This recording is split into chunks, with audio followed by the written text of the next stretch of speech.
Whether you are a total beginner or an experienced pro, learning how to create your own training plan is an invaluable skill to have.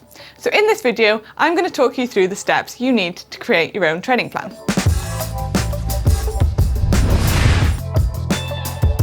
First off, let's keep things simple. If you're just starting out, you don't have to make things overly complicated. You could use your diary, your phone, or even an Excel document to make a weekly training plan. Best way to start is by writing down all your major events you have coming up, such as work, holidays, and special events. Mark these down to begin with, so you can get a rough idea of what you need to organise your training around. In this calendar, decide when you'll be able to fit in your longer sessions. For example, every Sunday you could go out for a long road ride with your local cycling club. Now try and write down your training sessions, keeping things achievable and get a good routine set down. This is a really good way of setting down your training goals and giving yourself some achievable targets to look forward to. It can also be helpful to split your training up into phases. For example, if you're writing a training plan which is 4 months, split it up into monthly zones. Write down an overview of each of your training phases. I used to use these titles when I was writing my own training. So long duration rides, specific interval training, turbo sessions, and most importantly, recovery rides. The reason you're writing a training plan is to achieve a goal. Try not to lose sight of this. Write down your goals clearly, at the top of your training plan, and also try putting them somewhere visible. By putting your goals into writing, it'll give you a clearer focus of what you're trying to achieve. It'll also help when writing your training plan, as you can design and tailor your training in advance to suit your goals. It is a great idea to schedule an initial fitness test before you start writing your training plan. This will give you a clear idea of your current fitness, and it will highlight the areas where you need to improve. There are many tests you can carry out.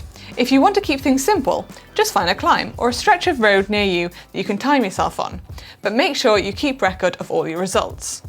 If you're able to work with a power meter or a static trainer, it is extremely useful to work out your FPT, your functional threshold power.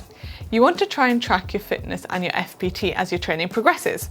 So when you're writing your training plan, try to schedule in fitness tests every 2 to 3 weeks to see how things are going. Try to complete it under similar conditions, so plan in some rest days before your tests and make sure you give it 100%.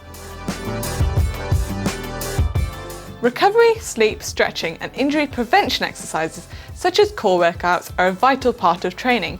Do not underestimate their importance. If you're struggling to fit these in, make sure you use your training planner to plan them in. But if this means taking a bike session out, then so be it. It's important to get the balance right between training and rest. Use your training planner as a tool to get this right. Find what works for you.